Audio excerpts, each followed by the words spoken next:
છેલ્લા 2 દિવસથી મેઘરાજાના અનાધાર વરસાદને કારણે સુરત શહેર જળબંબાકાર બન્યું છે।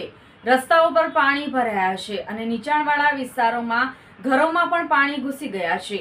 આ વિકટ પરિસ્થિતિ વચ્ચે સુરત પોલીસે આધુનિક ટેકનોલોજીનો મહત્તમ ઉપયોગ કરીને નાગરિકોને મદદ કરવા માટે કમર કસી છે।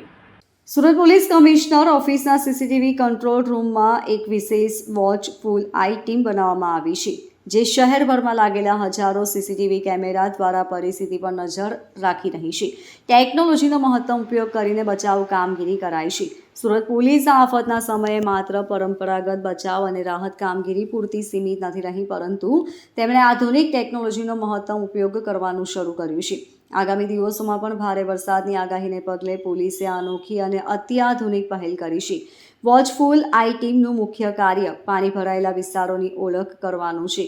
વિસ્તારોમાં કયા વિસ્તારોમાં પાણી ભર્યા છે, તેની તીવ્રતા કેટલી છે તેની રિયલ ટાઈમ માહિતી મેળવવી, લોકોને સાવચેત કરવા, પાણી ભરાયેલા વિસ્તારો તરફ જતા લોકોને તાત્કાલિક એલર્ટ કરવા અને તેમને વૈકલ્પિક માર્ગો સૂચવવા, વાહન ચાલકો સુરક્ષિત રીતે વાહન ચલાવી શકે તે માટે સતત અપડેટ અને માર્ગદર્શન પૂરું પાડવું।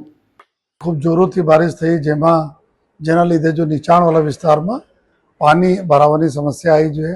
ખાડી વિસ્તાર છે લિંબાયત એરિયાના, ત્યાં પાણી અમુક સોસાયટીઓમાં ભરાવી જોઈએ। સલાબતપુરા વિસ્તાર, વરાછા, સારોલી, સરથાણા, આ બધા વિસ્તારો, મૈદરપુરા, ઘણી બધી વિસ્તારોમાં જો નીચાણવાળા વિસ્તાર હતા ત્યાં ખૂબ જ પાણી ભરાવાના લીધે લોકોના જો મુશ્કેલીઓ પડતી હતી।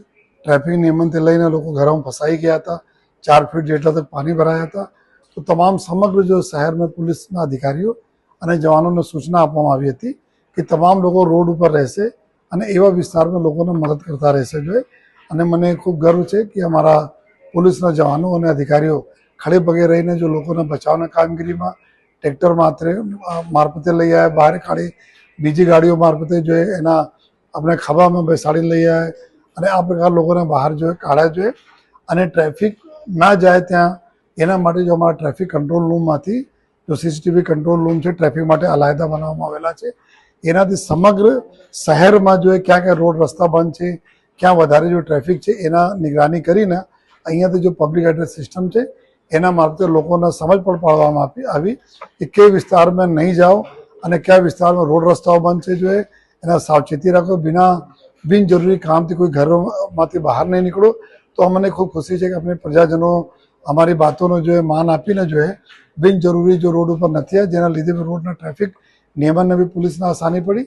અને અત્યારે અમે જોઈએ તો અમુક વિસ્તારોમાં હજુ પણ ખૂબ પાણી છે, ત્યાં વિસ્તારમાં આપણા કામગીરી ચાલુ છે। એના સિવાય બીજા વિસ્તારોની સ્થિતિ અત્યારે બરાબર છે।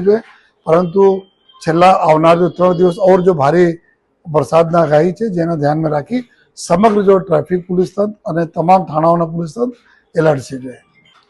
મારી લોકો નમ્ર અપીલ પણ છે કે જે વિસ્તારમાં પાણી ભરાયેલા હોય, કોઈ તકલીફો હોય તો અને પોલીસ ત્યાં આગળ નહીં પહોંચી શકી હોય તો આપ જો આપણા આજુબાજુના પોલીસ સ્ટેશનોના આપ કોલ કરી શકો છો। 100 નંબર ઉપર કોલ કરી શકો, અમારા ટ્રાફિક કંટ્રોલ ઉપર કોલ કરી શકો છો। તાત્કાલિક આપને પોલીસના મદદ મળશે। અમે પોલીસ બીજા જો ડિપાર્ટમેન્ટ સાથે સંકલન છે, કોર્પોરેશન હોય, બીજા ડિપાર્ટમેન્ટ હોય, બધા સંકલન રહીને આપને જો બી સમસ્યા હોય એને દૂર કરવા માટે પૂરા અમે લોકો પ્રયાસ કરીએ છીએ। Bureau report, LK star news, Surat.